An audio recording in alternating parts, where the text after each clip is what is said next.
Look what I've got on my bench, a dancing girl. And it's going to be fixed. It has got, it's a very unusual ukulele, very, very old. There's nothing else like it on the internet. I did check. Some people call it a cigar box ukulele. And it has got a crack on the back, which I'm going to fix. And it's also got a loose neck, which I can't show you, but it's moving. Let me just see.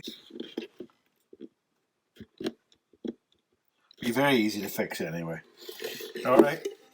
Ciao, ciao, ciao, ciao.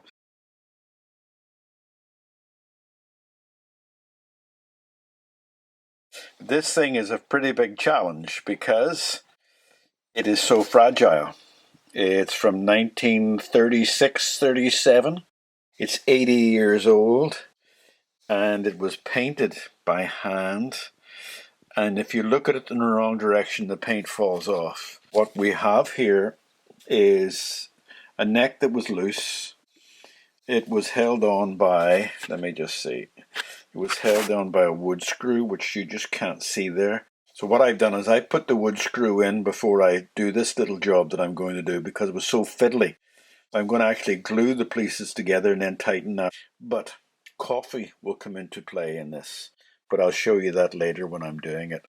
Also, there's a little chip of wood off the back of the string holder, and there's a crack on the back, but I'm not going to turn that round now. You can just see the crack in the back now.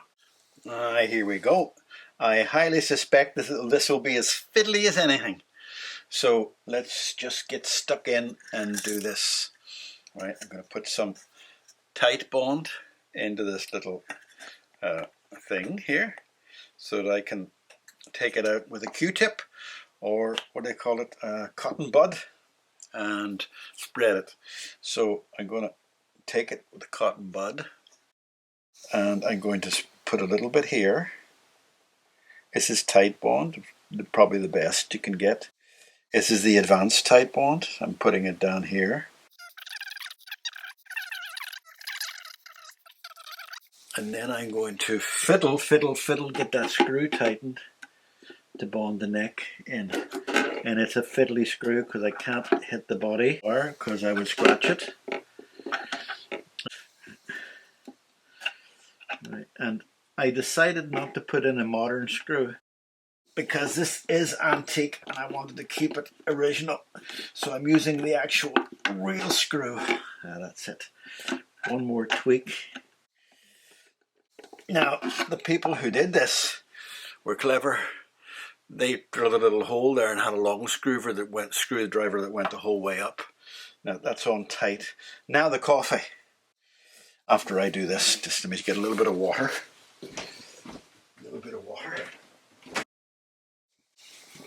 Not too much water. Clear off the tight bond around the edge of the neck. Now, because tight bond is water-based, you can see it's a good solid join with the neck with the screw there. I'm gonna. Did you see what I did there? I wiped away the towel. Can you see anything? For feck's sake, yeah, I wiped away. Get into focus, machine. I wiped away the excess tight bond. Right. So what I'm going to do now is apply coffee to it, because the coffee just happens to be the right color. It's water soluble and it'll mix in with the tight bond and hide it, and it won't damage the existing surface. Now I might need to put another drop on later, but what I'll do now is can you see that? Yeah, I think you can see that. Camera work is atrocious, but let me just do that. And so that's the coffee in it. Now I'll put another little drop of coffee stain on it mixed up, maybe with some tight bond later on. But that's it all glued in, and I'll just give it a little wipe here. And maybe a little bit of coffee on the top part as well. Yeah, a little bit of coffee there. Oh, it smells gorgeous. Smells gorgeous. You see it? It hides the coffee. The coffee hides it very well.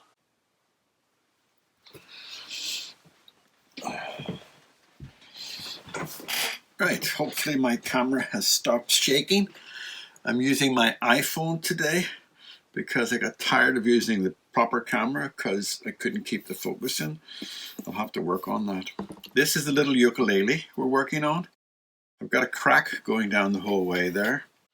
It's a strange little crack to fix because you can't. I'm going to have to work in. I've tight bond here, but I've reduced it down to made it thinner, and I'm going to put it in the crack the whole way along the crack, as you see, in a sort of thin, messy solution, which won't be thin and messy for long. But as you can see, it's very thin and it's soaking into the crack. And that's exactly what I want to do with the first coat. I want to get it in there. And then I use one of these little suction things to try to make sure it goes right into the crack. I'm forcing it right into the crack with this little suction-y thing. You've probably seen this on other channels or other things like that there, but that's what it does. It sucks. It sucks and it pushes. Right, now that's the thin end. I'm going to wipe that. And it's actually quite level. That's good. But that's only the little, to get the capillary action going. I'm going to put a little layer now of proper, unadulterated tight bond in, undiluted. And I'm going to put that on it too. And then I'm going to do the same with a little suction thingy-majiggy. You've seen this done. Surely you've seen this done. Oh, don't call me Shirley. Oh, don't call me Shirley. Oh, God. I see Dave's World of Fun stuff. He does things like this all the time. I don't think he does so much body work. He does do some, but not so much. Rosa. What do you call it? Rosa String Works. Jerry from Rosa String Works. He's very good at the body repairs. Dave's brilliant at setting up a guitar. He knows guitars inside, especially bass guitars. I think it's his forte. And so it really is very impressive to watch those two. But then we're going to do this. Oh, sorry, my mistake. And then push that in. Push that in. Right. And make sure that gets in as much into the crack as possible. It'd be nice if it came out the other side. I can't show you that, unfortunately. But yes, it's coming out the other side. And hopefully you can see that. And you can see there's actually some brown staining coming, which is probably a little bit of the... Unfortunately, the guitar is very, very fragile. The paintwork is very fragile. I'm going to have to think of something to try and protect it a bit. But I'm not going to clamp this because the paint is just so fragile. But the wood is going to be okay because it's level. But now I'm going to put, because I don't want to put normal stain in. I don't want to affect the wood. I'm going to have to wipe that with a wet cloth. I'm going to put a little bit of coffee into that grain crack.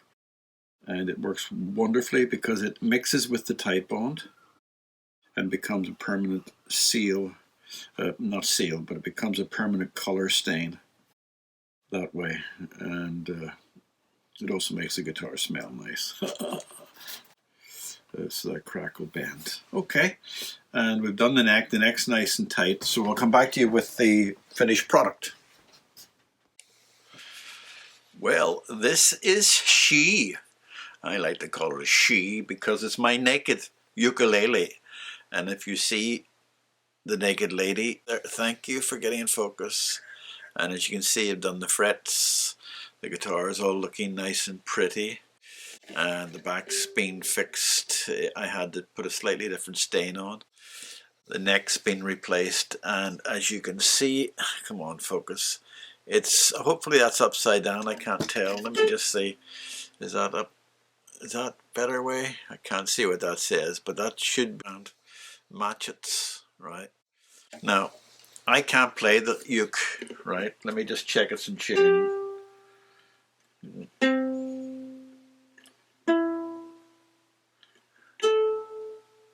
Close enough. So the only thing I can play is a little.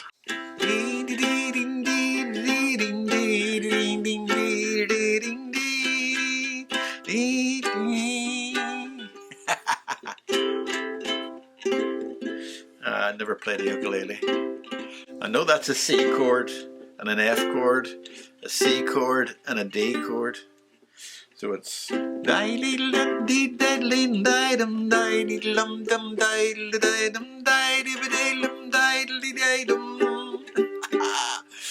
this is not a playing machine. This is the machine for mementos because it's over 80 years old. It has a little signature there you can barely make out from the father of the owner. And I didn't make it what you would call a fancy playable guitar, because if I had to want to do that I would have lowered the bridge, but I don't want to touch an original guitar like that, ukulele like that. So it's got a relatively high action. I could take the bridge off, but taking the bridge off on a guitar that's not going to be played, it's going to be more of a memento hanging on the wall. I think that's it. I'm not going to play any Led Zeppelin on this for you. Okay, that's it. Going home to its owner.